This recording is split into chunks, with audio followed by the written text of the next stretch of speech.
주님의 은혜 가운데 승리하는 복된 하루가 되시기를 주님의 이름으로 간절히 축원을 드립니다. 요즘 사람들은 능력을 좋아합니다. 그래서 어떻게든지 자기가 가지고 있는 능력을 과시하고 싶기도 하고 또 능력을 갖기 위해서 노력하기도 합니다. 그런데 많은 사람들이 물론 자기가 노력하고 또한 애씀으로 능력을 얻는 경우도 있지만 사실 능력은 없지만 능력이 있는 것처럼 착각하며 살아가는 경우들이 있는 것이죠. 가만히 보면 대개 능력이 많거나 혹은 또 능력이 좋은 사람들은 오히려 자기가 능력이 없다고 겸손하게 말하는데요. 오히려 능력이 없는 사람들이 마치 능력이 많은 것처럼 왜 옛날 속담에 빈 깡통이 요란하다는 말처럼 뭔가 자기를 더 많이 그렇게 능력이 있는 것처럼 자기를 자랑하거나 자기를 드러내려 하는 경우들이 많이 있습니다. 신약의 인물 가운데 우리가 잘 알고 있는 세례 요한이 있죠. 세례 요한은 어떤 사람입니까? 많은 사람들은 다 그에게 능력이 있다고 이야기했습니다. 모든 선지자들 가운데 세례 요한을 손가락에 꼽는 이유가 있습니다. 그런데 정작 세례 요한은 자기는 광야에서 길을 예비하는 자이고 그리고 그분이 오시면 나는 그분의 그 신들매를 풀기도 그는 어렵다고 부족하다고 그는 고백하고 있는 것을 보게 됩니다. 세례 요한은 광야에서 어쩌면 강하고 담대하게 외칠 수 있는 그런 용기와 또한 그러한 믿음을 가지고 있는 사람이었지만 또한 많은 사람들에게 존경받고 있으며 백성들에게 사랑받고 있었지만 그는 철저하게 자기의 한계가 어디인지를 즉 나서야 할 때와 물러나야 할 때가 언제인지를 분명하게 알고 있던 사람이었다고 말할 수 있습니다. 그는 예수님을 만나고 난 다음에 그는 자기는 부족한 자라고 고백하고 있는데 그의 이 겸손한 모습이 너무 지나친 겸손일까요? 지나친 겸손은 오히려 예의가 되지 않는다고 이야기합니다. 그럼에도 불구하고 우리는 심 앞에서 굽신거리는 모습들을 보면 좀 눈살을 찌푸리는 경우들이 많이 있습니다. 하지만 세상의 어떤 힘에도 움츠러들지 않았던 세례 요한 그리고 자기의 목숨을 내어놓기까지 강하고 담대했던 그는 사람들 가운데 매우 위대한 사람 그리고 존경받는 사람이었지만 자기의 한계를 잘 알고 있었기 때문에 예수님 앞에 무릎 꿇고 엎드리며 그 앞에서 자기는 부족한 자라고 고백할 수 있었던 그 모습은 바로 하나님을 정말로 두려워하며 또한 겸손한 자의 모습인 것을 우리 가운데 말씀해 주고 있습니다. 우리는 하나님을 사랑과 은혜의 하나님으로 말합니다. 또한 너무 쉽게 우리는 하나님의 은혜와 사랑만을 강조하거나 말하는 경우도 있습니다. 물론 하나님은 우리 가운데 사랑하며 또한 진노와 심판보다는 은혜를 베푸시는 하나님이신 줄로 믿습니다.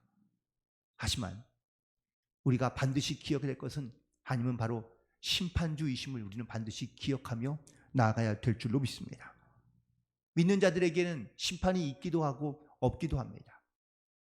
그 말은 심판이 없다는 것은 우리 가운데 우리의 죄값에 대한 정죄의 심판은 없다라는 의미이지만 또한 동시에 심판이 있다는 것은 심은 대로 우리 가운데 하나님께서 심판하신다는 이러한 심판은 우리 가운데 있다는 것을 말씀하고 있기 때문입니다.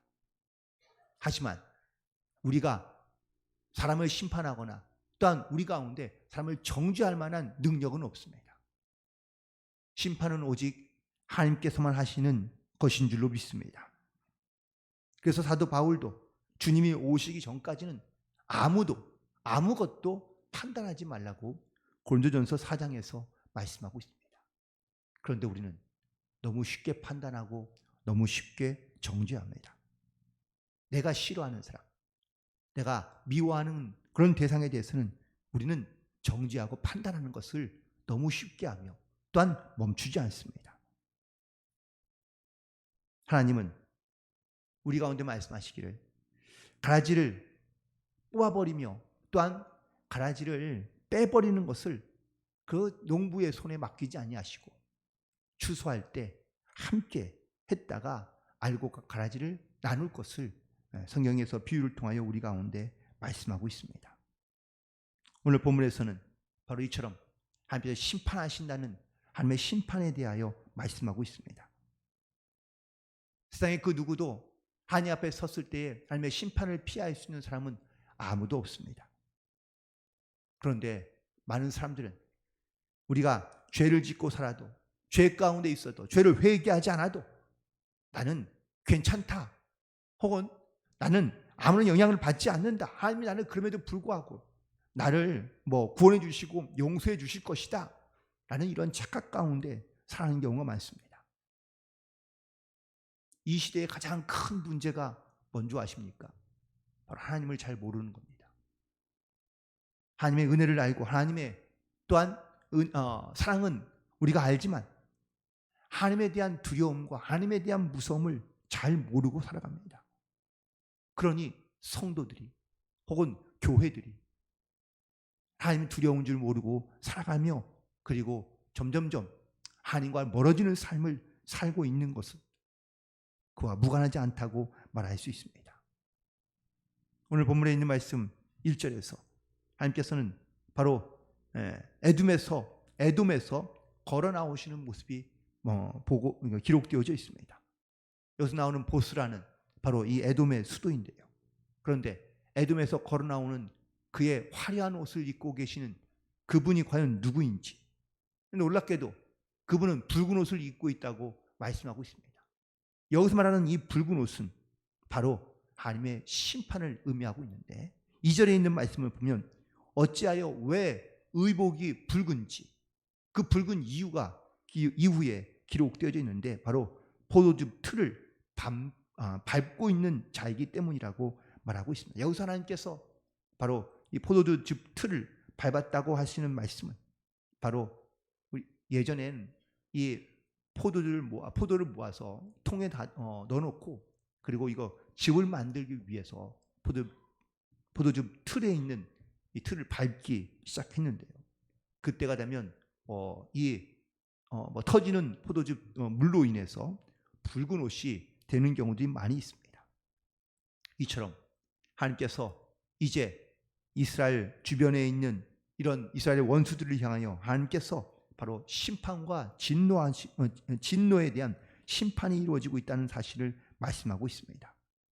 그런데 3절에서는 어떠한 마음으로 또한 어떻게 하나님께서 이 포도즙 틀을 밟고 계시느냐?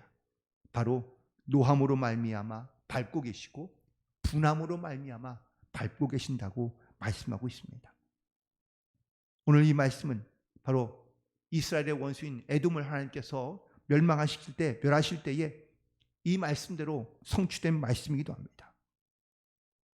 하지만 놀랍게도 이 말씀은 에돔에게만 주신 말씀이 아니라 이스라엘에게 주시는 말씀이다라는 사실이며 또한 특별히 믿는 삶이지만 하나님의 이 진노하심과 심판하심을 깨닫지 못하는 성도들에게 주시는 말씀이기도 하다라는 사실입니다.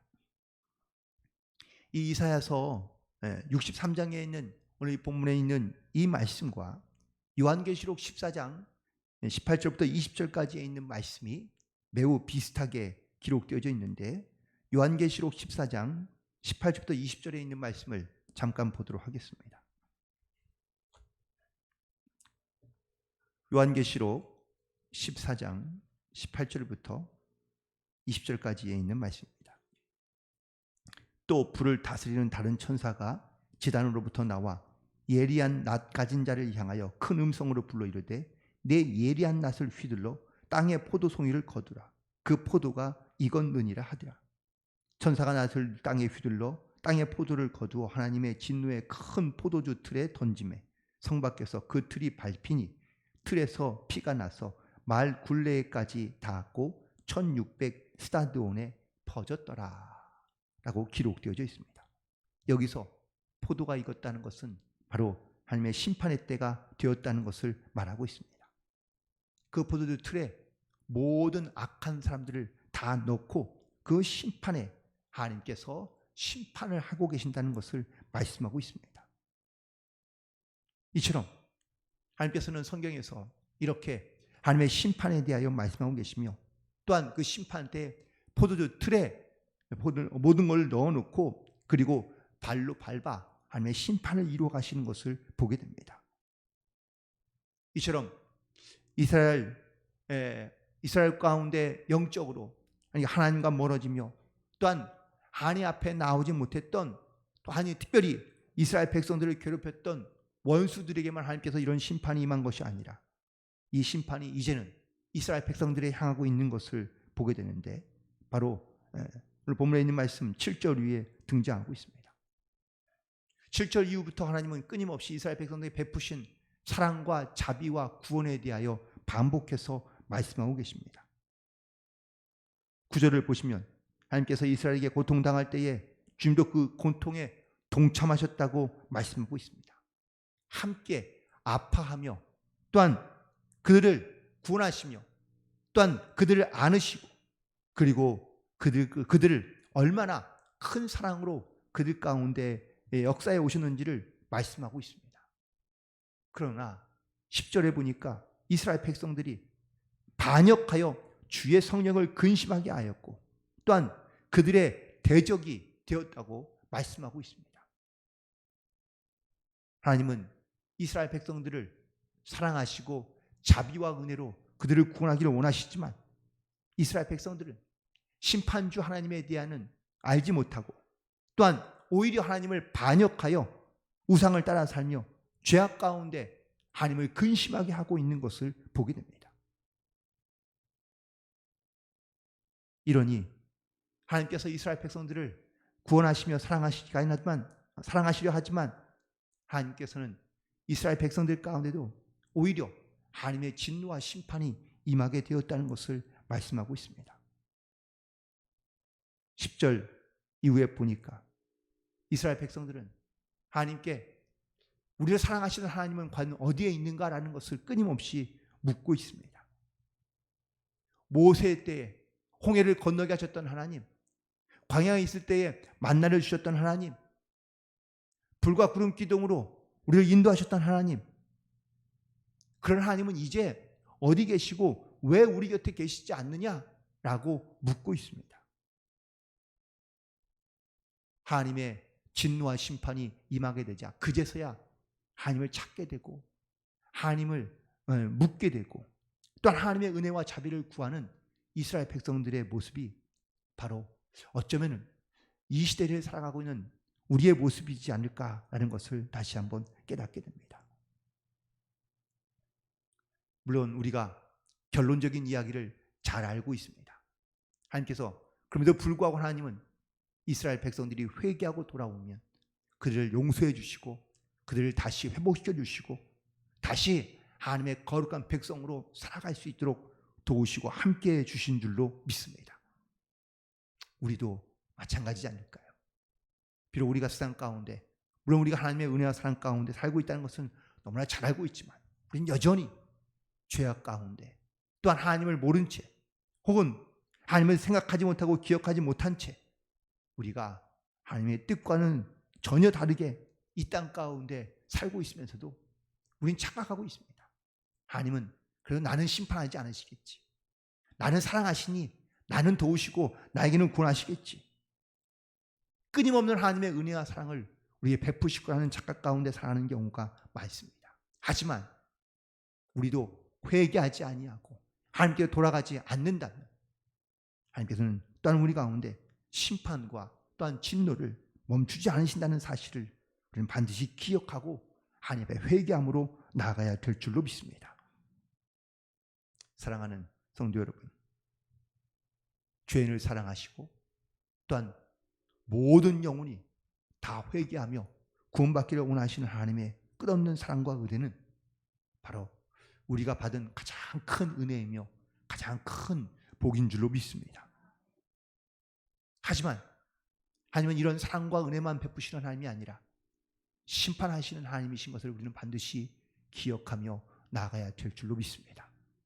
우리가 죄 가운데 살며 또한 우리가 하나님을 대적하여 하나님을 멀리하면서 또한 죄 가운데 있으면서도 우리는 여전히 하나님의 은혜와 구원의 백성으로서 이 땅 가운데 살고 있다는 영적인 착각 가운데 우리가 살아간다면 우리는 결코 비록 구원을 받은지는 모르겠지만 그런 착각 가운데 살고 있으면서 정작 우리의 죄와 또한 우리의 죄를 회개하지 못하며 또한 깨닫지 못한 채 살아면 우리는 구원의 날에 반드시 하나님의 심판 앞에서 부끄러운 모습을 당할 수도 있다는 사실을 기억하며 우리는 겸손하게 더욱 겸손하게 하나님 앞에 나아가야 될 줄로 믿습니다.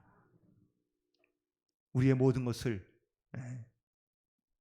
도우시고 역사하시는 하나님, 그래서 우리의 모든 것을 맡기며 또한 하나님 앞에 우리가 믿음으로 순종함으로 살아가되 심판하시는 하나님을 반드시 기억하고 우리도 영적으로 겸손하며 그리고 거룩하고 온전하여 흠이 없이 하나님 앞에 설 수 있는 그러한 거룩한 성도로서 오늘도 주님 앞에 붙들려 살아갈 수 있는 그런 복된 하루, 승리하는 하루가 되시기를 주님의 이름으로 간절히 축원을 드립니다.